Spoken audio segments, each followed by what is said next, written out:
Over the years, mankind has proven itself capable of depopulating, dehumanizing, and destroying life as we know it. Much of this has been done through war that rips people from each other, creating a dehumanizing hierarchy system capable of determining the worth of one life to another.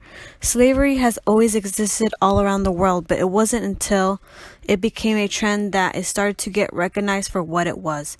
Slavery arose in the 1500s through the colonization and invasion by the English and Spanish nations that were in search for uninhabited, flourishing lands. Through its brutal nature, it left a dent in human history. In literature such as Alpha Ben's work, Oroonoko, the Royal Slave, reflects on the weight of what it meant to be a slave and how, in more ways than one, slavery itself was a sentence worse than death. Between the 1500s to the middle of the 19th century, an estimate of 12.5 million slaves were sold for labor from Africa to the European settlements in the Americas. During the American colonization, the Europeans colonized native Indian land and attempted to take all of its inhabitants as slaves. The attempt proved insufficient. The native Indian population was getting disseminated by European disease. Others were being displaced, assimilated to English culture, or simply exterminated. As the native Indians' will to fight the English oppression for their freedom and self-preservation increased, they proved to be extremely hard to control and discipline for the rigorous and repetitive labor they were wanted for. To some English people, the Indians were terrifying, savage creatures. The native Indian people were not a part of large-scale populations. Instead, they were prone to form small groups that would constantly be fighting with other Indian groups. But what they saw, the savage, uneducated natives lacked, the African people across the Atlantic thrived in. The African slave trade had existed for centuries, and it was a common practice with African royalty and other elites. Their slave system consisted of enslaving their own people, buying and trading slaves with each other and other nearby nations in local slave trade networks. Oroonoko himself was a crown prince and a chief general from Coromantane, a country in Africa that was well known for the slave trade, and where Oroonoko himself took part in selling his own people. But the people placed in slavery consisted strictly of war prisoners that were captured in the aftermath of a battle, criminals, and slave-born Africans. There were expectations to this, one of them being the dishonorable slave sentence given to an elite or one that was considered of high quality, such as Imoinda, who was sold off to slavery instead of being honorable and rightfully murdered by her enraged and jealous husband, the king, and Oroonoko's grandfather, after she was found guilty for fornicating with Oroonoko. Instead of killing her where she stood, the king felt it wasn't enough and gave her a sentence far worse than death, in a faraway and unknown country as a slave.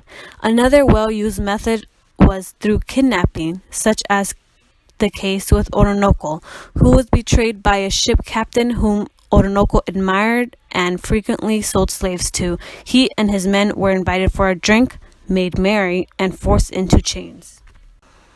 The primary slave trade was done through means of ship transportation. The captain would sometimes be paid by English plantation owners in advance, or the slaves would be brought once the ship had reached the Americas.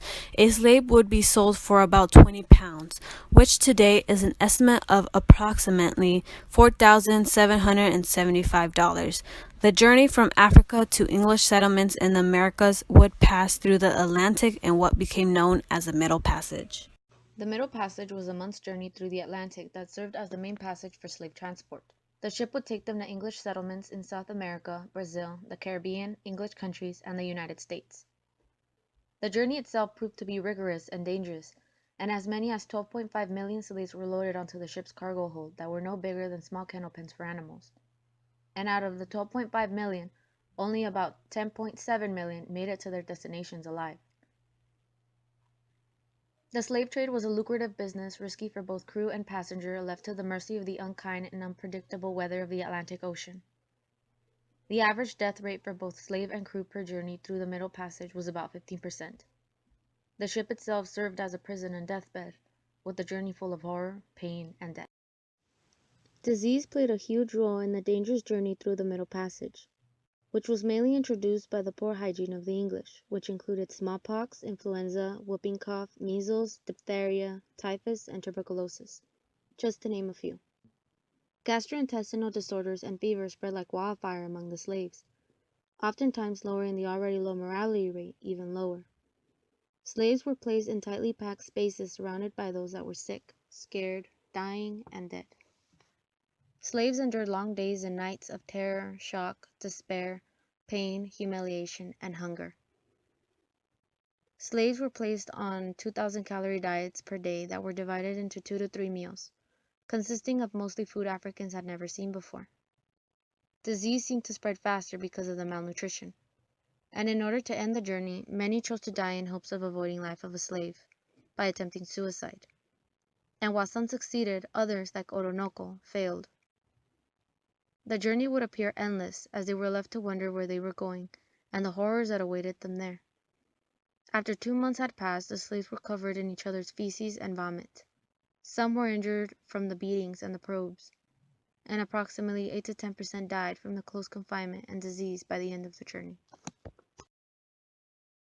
After the perilous journey, the slaves were chosen by their new owners or brought up to plantation owners looking for new, stronger hands. Men were more in demand than women. Once bought, they will be placed in shacks that serve as homes, and often they had to share with other slaves, and were told what will be their job in the plantation. The women were used as plantation hands and used for breeding more slaves as well as for domestic service, wet nurses and seamstresses. Some were even taken as concubines.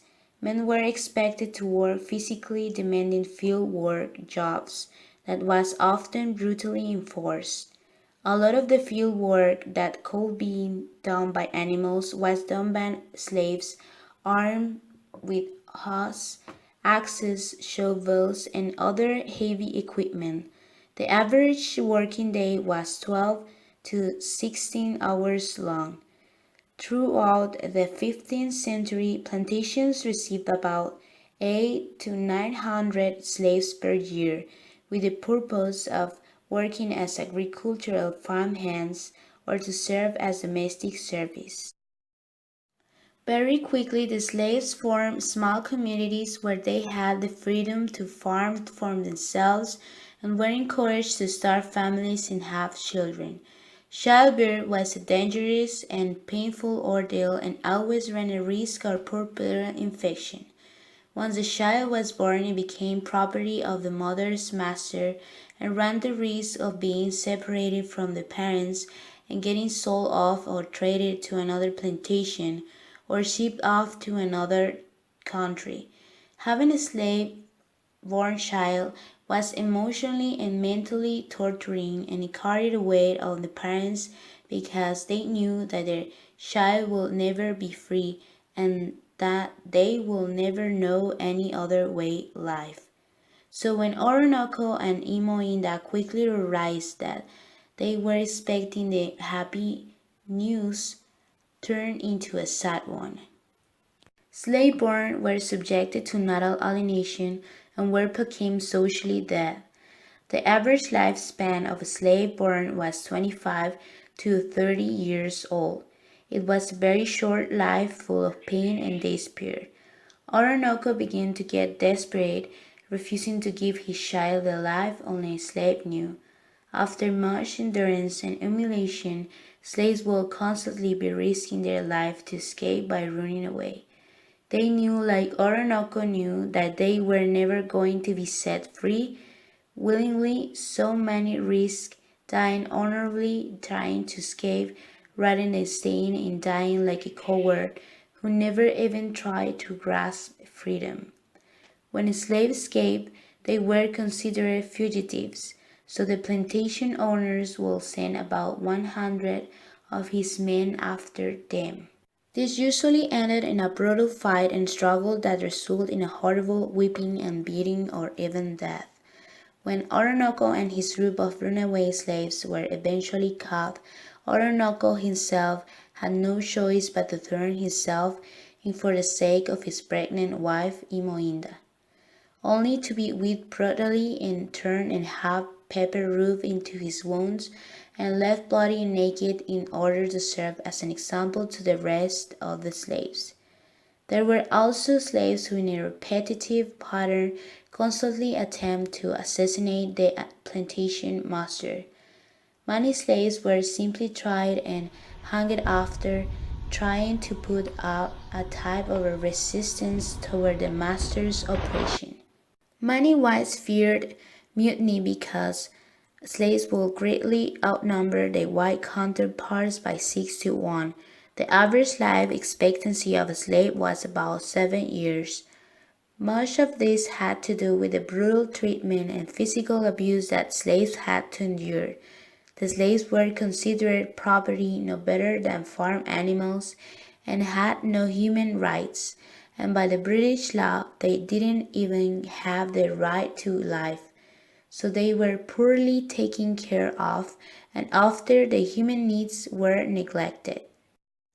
Oroonoko, now a broken man and full of wrath, takes his wife and tells her death is the only option for chance as freedom was taken from them. Imoinda, fully understanding the weight of their choices and with the baby in her belly, chooses to die honorably and happily by her husband's hand. He slits her throat and cuts her face off in order to avoid leaving behind her recognizable body to the mercy of the white man. Broken and now alone, he loses the will to fight even when the master's men find him days later next to his mutilated wife. He begs to die.